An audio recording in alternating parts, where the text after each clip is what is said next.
Gold, trusted gold buyers. మీరు తాకట్టు పెట్టిన బంగారాన్ని విడిపించి ఈ రోజు ఉన్న మార్కెట్ ధరకు కొనబడను. ఇప్పుడు మళ్ళీ లైక్ అంటే కొత్త మళ్ళీ పాత వాళ్ళని తీసుకుని వచ్చి మళ్ళీ అవును. కొత్తగా జబర్దస్త్ అనేది మళ్ళీ స్టార్ట్ చేసింది. నేను పిలవలే ఆహా, లేదు లేదు, పిలవలే రియూనియన్ దాని మీద పిలవలేదు, రియూనియన్ కూడా పిలవలేదు. దానికే పిలవలేదు, మళ్ళీ టీమ్ లీడర్ కి పిలుస్తారా? దాని మీద రివ్యూ కూడా చేసావు కదా, అలా ఉంటదా అని. నేను ఒక వీడియో చేశా. అది ఎందుకు చేశానంటే నాకు రాఘవ్ గారు ఫోన్ చేశారు. ఫోన్ చేసి ఇట్లా మహేందర్ గారు బాగున్నారా అని జనరల్ గా అప్పుడప్పుడు ఫోన్ చేస్తుంటారు. ఆయన రాఘవ్ గారు మంచి ఆయన ఏదో పర్పస్ ఉంటేనో అని కాకుండా జనరల్ గా కూడా ఫోన్ చేస్తారు. చేశారు, ఇట్లాగా ఎలా ఉన్నారండి, ఏంటి బాగుందా మొత్తం అట్లా అని చెప్తున్నప్పుడు నేను అడిగా నార్మల్గా ఏంటి సార్ ఇప్పుడు ప్రజెంట్ పరిస్థితి, ఏమైనా అప్డేట్స్ ఏంది, ఇప్పుడు అదే ఫ్లోనా లేంటి ఏమైనా మారుతుందా అంటే లేదు లేదండి కొన్ని మార్పులు చేస్తున్నారు, శ్రీపాద గారు మళ్ళీ వస్తున్నారు, ఇట్లా కొన్ని చేస్తున్నారు, పాత వాళ్ళని మళ్ళీ తీస్తున్నారు, ఇట్లా ఉంది అని చెప్పారనమాట. ఫోన్లేండి అని చెప్పి నేను ఇంకా అదే టాపిక్ మీద ఒక వీడియో కూడా చేశాను నేను యాక్చువల్లీ. ఓకే, ఎప్పుడు వచ్చేసావు నువ్వు జబర్దస్త్కి? ఎందుకు వచ్చావు? నార్మల్గా యాక్టింగ్ ఫీల్డ్కి ఎందుకు వచ్చావు? అంటే జనరల్ గా నేను జాబ్ 2016లో నేను ఫైజర్ అని ఒక ఫార్మా కంపెనీలో జాబ్ చేస్తూ ఉండేవాడిని. బాగానే చదివావు కదా? అంటే బానే అంటే డిప్లొమా వరకు చదివా, బట్ అప్పటి వరకు టాపరే, చదివినంత వరకు టాపరే, బాగానే చదివేవాడిని, మంచి మార్క్స్ ఉండేవి. బట్ మా ఫాదర్ నాకు డిప్లొమా సెకండ్ ఇయర్ లో ఎక్స్పైర్ అయిపోయారు. అది 3.5 years కోర్స్, అది శాండ్విచ్ కోర్స్ అంటారు. శాండ్విచ్ నాన్ శాండ్విచ్ అని ఉంటాయి అనమాట. Non sandwich 3 years, sandwich 3.5 years ఉంటాయి డిప్లొమాలో. సో అది ఎందుకు అన్నారో మాకు అర్థం కాదు. తర్వాత ఎవడో జోక్ గా చెప్పుకుంది ఏంటంటే ఈ 3.5 years వాళ్ళకి ఇంకో 6 months వేస్ట్ అయిపోతాయి కదా, ఆ 6 months శాండ్విచ్ అయిపోద్ది వాళ్ళకి, కాబట్టి అలా శాండ్విచ్ కోర్సులు అంటారని చెప్పి అట్లయితే జోకులు వేసుకునే వాళ్ళం. అయితే మెటలర్జీ అది డిప్లొమా ఇన్ మెటలర్జీ. సో చాలా టఫ్ అండ్ థియరిటికల్ సబ్జెక్ట్ అది. దాంట్లో కూడా చాలా బాగా చదివేవాడిని, అంతా బాగుండేది. బట్ మా ఫాదర్ ఎప్పుడైతే ఎక్స్పైర్ అయిపోయారో మా మదర్ నన్ను 2.5 ఏళ్ళు చదివించడానికి చాలా ఇబ్బంది పడ్డారు. సో ఇంకా ఆ తర్వాత అంతకంటే అంటే కష్టం కదా. సో దాని బేసిస్ మీద నేను జాబ్ కొట్టాను. మా క్లాస్ నుంచి 7-8 మంది వెళ్ళాం, నేను నాకు ఒక్కడికే జాబ్ వచ్చింది మా బ్రాంచ్ నుంచి. సో హ్యాపీ జాబ్ చేసుకుంటున్నా. బట్ అక్కడ నాకు ఒక ప్రాబ్లం ఉంది, నేను స్ట్రైట్ ఫార్వర్డ్ పర్సన్. నేను నాకు ఎప్పుడైనా కొన్ని విషయాల్లో రాంగ్ జరుగుతుంది, ఎస్పెషల్లీ అది నాకు ఎఫెక్ట్ అవుతుంది అంటే నేను మాట్లాడతా. నాకు అది జరిగింది అక్కడ. ఏబిసి జనరల్ జి 4 షిఫ్ట్లు ఉంటాయి అక్కడ. మాది సి పడింది అనుకో, వర్క్ బిలో జరగాలనుకో, అక్కడ జరగదు వర్క్. ఆ షిఫ్ట్ ఇన్ఛార్జ్ అందరికంటే సీనియర్, మా షిఫ్ట్ ఇన్ఛార్జ్ అందరికంటే జూనియర్. ఆయన ఏం చేసేవాడు, ఏదో మెషిన్ లో రిపేర్ వచ్చిందనో లేదంటే టైంకి ప్రొడక్ట్ రాలేదనో ఏదో ఒకటి చెప్పి వర్క్ మొత్తాన్ని కూడా డిలే చేసి మా షిఫ్ట్కి వేసేవాడు. మా షిఫ్ట్ ఇన్ఛార్జ్ ఏమో సరే మనం అలాగే చేద్దామంటే లేదు లేదు మనం చేసేయాలి అనేవాడు. ఎందుకు, వాడికి ఫర్దర్గా వచ్చే బెనిఫిట్ల కోసం. వాడి దాంట్లో ఎక్కువ వర్క్ అయ్యిందంటే ఆబ్వియస్లీ వాడికి పేరు కదా, సో దానికోసం అని చెప్పి చేయించేవాడు. ఇలా ఒక 4 సార్లు జరిగింది. నాకు చిరాకేసింది చెప్తుంటేనేమో, మహిదర్ హమ్ చోటీ లోగ్ హేనా ఉస్కే సామ్నే, so we have to adjust అనేవాడు ప్రతిసారి కూడా. అంటే హిందీ, ఆయన తెలుగు రాదు. ఇట్లా చెప్తా ఉండేవాడు. ఇంకా నాకు చిరాకేసి మేనేజర్కి వెళ్ళి వీళ్ళందరి మీద కంప్లైంట్ ఇచ్చాను. అందరూ నాకే అగెనిస్ట్ అయిపోయారు, మేనేజర్తో సహా నన్నే తిట్టారు. వీళ్ళందరి మీద, మేనేజర్ మీద కూడా కలిపి సీనియర్ జనరల్ మేనేజర్ కంప్లైంట్ ఇచ్చాను. ఇట్లా మిస్టేక్ అక్కడ జరుగుతుంటే నన్ను బ్లేమ్ చేస్తున్నారు, మళ్ళీ అడిదిరిగి దాన్ని అసలు సాల్వ్ చేయడం మానేసి అనేసి. అతను నన్నే తిట్టాడు. అంటే ఇంకా నన్నే ఏమంటారు సీరియస్ అయ్యాడు నా మీదే మొత్తం అంతా. వీళ్ళందరి మీద హెచ్ఆర్ డిపార్ట్మెంట్ కంప్లైంట్ చేశాను. ఇంకా ఆయన ఒకటే అన్నాడు, హెచ్ఆర్ ఇంత జరిగిందని ఆయన తెలిసిన తర్వాత నువ్వు ఇట్లా కంప్లైంట్లు చేసుకుంటూ పోతే ఎక్కడికి వెళ్తావు చెప్పు, ఏం ఉండదు, నీ మాట ఎవరింటారు అబ్బా, నా మాటే సరిగ్గా వినరు, కొంచెం ఏదో వాళ్ళకి నచ్చింది వాళ్ళు చేస్తారు, ఏమనంటే we know the department of production 100% more than something ఏదో చెప్తారు. సో అలాంటప్పుడు మనం వాళ్ళకి ఏమంటాము, నువ్వు చెప్పింది వినేస్తే ఇంకేమి, నువ్వే అడ్జస్ట్ అవ్వాలి, నువ్వు ట్రైనీ జూనియర్ ఎగ్జిక్యూటివ్, నువ్వు నీ పొజిషన్ కి నువ్వు ఎక్స్పెక్ట్ చేసే కమాండ్ ఇంకేమైనా సంబంధం ఉందా అంటే ఇంకా నేను ఇంకేం చేయాలో అర్థం కాక ఆయన ఒకటే అన్నాడు, ఉంటే ఉండు లేదా మానేసే అబ్బా, అది ఈ నోటీస్ పీరియడ్ లో గట్రా కూడా ఏమొద్దు, డైరెక్ట్ గా ఒక మెయిల్ పెట్టేసి వెళ్ళిపో, మానేయాలనుకుంటే ఏ రోజైనా నేను చూసుకుంటాలే అన్నాడు ఆయన. నీకు అంటే లైక్ నువ్వు ఇంత స్ట్రైట్ ఫార్వర్డ్, నువ్వు ఇంత ఏదైనా ఓపెన్ గా మాట్లాడడం వల్ల నీకు ఇండస్ట్రియల్ లైఫ్ లేదంటే యాక్సెప్ట్ చేస్తావా? అది కూడా ఉంది, బట్ దాని వల్ల కూడా కొంతవరకు మేబీ నాకు కొంచెం ఏమంటారు ఆ సపోర్ట్, ఆ రీచ్ అనేది వచ్చింది. యాక్చువల్గా ఆర్పిఎన్కి నేను నచ్చిందే ఆ స్ట్రైట్ ఫార్వర్డ్నెస్ దగ్గర, అండ్ రెండోది నా మెమరీ పవర్ దగ్గర. బేసిక్ గా స్కిట్ లో జబర్దస్త్ లో ఏంటంటే వాళ్ళ డైలాగులు మటుకే వాళ్ళు గుర్తుపెట్టుకుంటారు, నేను అలా కాదు, స్కిట్ మొత్తం గుర్తుపెట్టుకొని అందరితో నేను ప్రాక్టీస్ చేయిస్తాను. స్టేజ్ మీద ఒకళ్ళు ఎవరైనా మర్చిపోతే అందరికీ నేనే అందిస్తా. సో అదొక్కటి ఆర్పిఎన్ నాకు బాగా నచ్చింది, అందుకు తీసుకున్నారు అట్లా. సో ఓకే, ఆ స్ట్రైట్ ఫార్వర్డ్నెస్ నాకు దెబ్బ కొట్టిందిలే కొన్నిసార్లు, అది ఒప్పుకుంటా నేను. బోల్డ్ దొబ్బులు పడ్డాయి నాకు దానివల్ల. కానీ ఇంకా తప్పదు. ఆర్పి గురించి మాట్లాడుతున్నావు కాబట్టి, ఇదే ఆర్పి సేమ్ ఇలానే ఇదే జబర్దస్త్లో ఉంటే మళ్ళీ జబర్దస్త్ తిట్టాడు. దాన్ని నువ్వు యాక్సెప్ట్ చేస్తావా ఆయన మాట్లాడిన మాటలకి? అంటే 100% అయితే చెయ్యను. బట్ కొన్ని కంప్లైంట్స్ అయితే వాస్తవమే.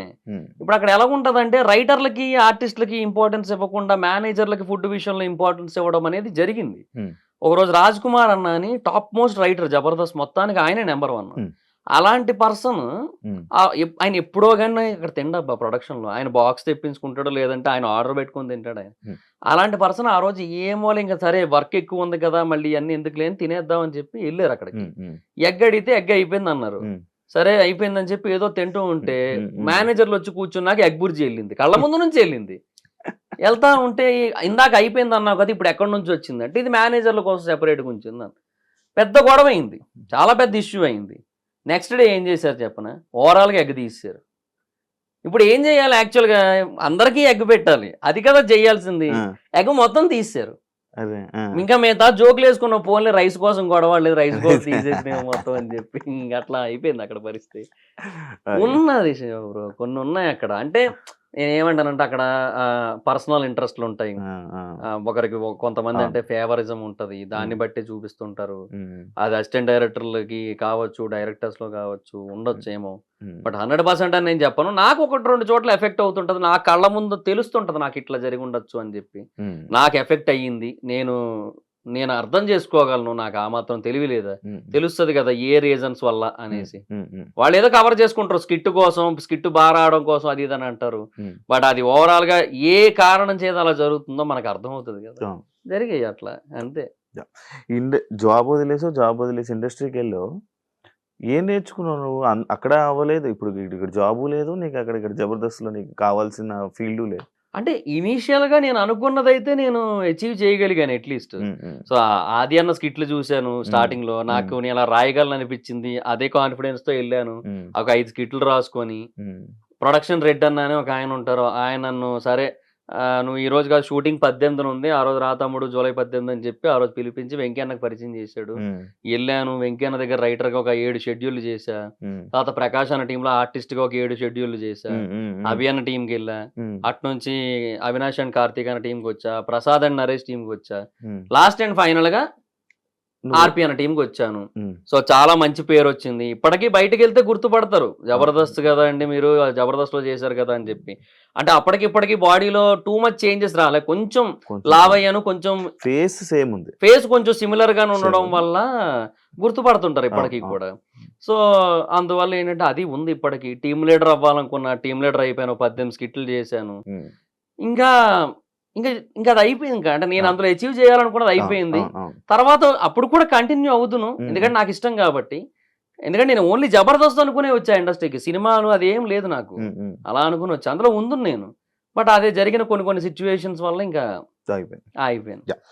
మహిదర్ వైబ్స్ ఏంటి అది పేరు, ఎందుకు పెట్టావు అది? అంటే అప్పట్లో ఏదో ఒక యూనిక్ నేమ్ ఉండాలి అనేది ఒక పాయింట్, మళ్ళీ నా పేరు కూడా ఉండాలనేది ఒక పాయింట్. సో ఆ టైంలో ఎక్కడో అలా చదువుతూ ఉంటే గుడ్ వైబ్స్ బ్యాడ్ వైబ్స్ అని చెప్పి సంథింగ్ అలా ఉంటాయి కదా. సో అవే అలా చూస్తూ అది కొన్ని కొటేషన్లు ఏవో చదివినప్పుడు సరే వై నాట్ మహిదర్ వైబ్స్, అంటే నీ వైబ్స్, నా వైబ్స్, నా నుంచి ఎట్లాంటి వైబ్స్ వస్తాయి కొన్ని కంటెంట్స్ మీద అనే ఆస్పెక్ట్ మీద పెట్టాను.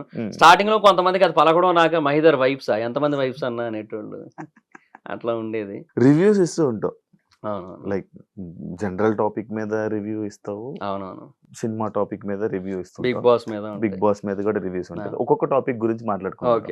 జనరల్ టాపిక్స్ మీద రివ్యూస్ ఇచ్చినప్పుడు నీకు ఎంత ఇన్ఫర్మేషన్ తెలుసు, నీకు నచ్చింది నువ్వు చెప్తావా, లేకపోతే బయట జరిగిందే ఎలా తెలుసుకుని నువ్వు చెప్తావు? అంటే నీ ఒపీనియన్ అన్నట్టు చెప్పేస్తుంటావు, లైక్ ఒకటి డిసైడ్ చేసేస్తావు. ఒకటి ఇప్పుడు ఒక వైఫ్, ఒక బాయ్ ఫ్రెండ్, ఒక గర్ల్ ఫ్రెండ్, వీళ్ళిద్దరికి గొడవలు అయ్యింది, ఈయన చంపేసింది, ఈయన చంపేసింది, ఒకరి మీద తప్పు అన్నట్టు మాట్లాడేసి రివ్యూ చెప్తూ ఉంటావు. అనుకుందాం ఎలా చెప్తున్నావు, ఎలా వస్తుంది ఇన్ఫర్మేషన్, ఏమి ఇది చేస్తావు, రీసెర్చ్ చేసి చెప్తావు? బేసిక్ గా ఏమంటే దాని గురించి వేరే వాళ్ళు అంటే వాళ్ళకి తెలిసిన వాళ్ళు ఎవరో ఒకరు డెఫినెట్ గా మీడియా ముందుకు వస్తారు, మాట్లాడతారు. వాళ్ళ ఒపీనియన్స్ ఏవైతే ఉంటే అవన్నీ ఒక చోట చేరుస్తా. అలాగే దాన్ని దాన్ని ఎవరైతే టెలికాస్ట్ చేస్తారో వాళ్ళ సైడ్ నుంచి మనకి multiple aspects of points reveal అవుతుంటాయి. అవి ఒక సైడ్ రాసుకుంటా. తర్వాత అంటే రాసుకోవడం ఇన్ ద సెన్స్ మైండ్ లో పెట్టుకుంటా, ఇవన్నీ మైండ్ లో పెట్టుకుంటా ఒక దగ్గర. స్క్రిప్ట్ ఎప్పుడు రాయలేదు దేనికి కూడా, మనకు ఆటోమేటిక్ గా గుర్తుంటది, ఒక ఫ్లో వచ్చేస్తుంది, అర్థమైపోతుంది మొత్తం. తర్వాత కొన్ని ఆర్టికల్స్ ఉంటాయి, న్యూస్ ఆర్టికల్స్, అది తెలుగులో కావచ్చు, ఇంగ్లీష్ లో కావచ్చు, న్యూస్ ఆర్టికల్స్ ఉంటాయి. ఆ ఆర్టికల్స్ అన్ని కూడా రిఫర్ చేస్తాను, వాటి గురించి అర్థం చేసుకుంటా. సో ఓవరాల్ గా చదివినప్పుడు మనకున్న ఆ ఏమంటారు ఆ సెన్స్, ఆ సిక్స్ సెన్స్ అనలేము, అదొక జస్ట్ లైక్ మనకు అనిపిస్తుంది, ఏదో అనిపిస్తుంది కదా ఆ మూమెంట్ లో. సో ఇది రైట్, ఇది రాంగ్ అని అనిపిస్తుంది కదా, ఆ బేసిస్ మీద చెప్తాను. ఒకవేళ అక్కడ ఒపీనియన్స్ మ్యాటర్ అయినట్టయితే, అక్కడ ట్రూత్ ఏమీ రివీల్ కాలేదు ఇంకా అన్నట్టయితే, అప్పుడు నా ఒపీనియన్ చెప్పేస్తాను. ట్రూత్ రివీల్ అయితే దాని గురించే మాట్లాడుకుంటాం, అంతే. నెక్స్ట్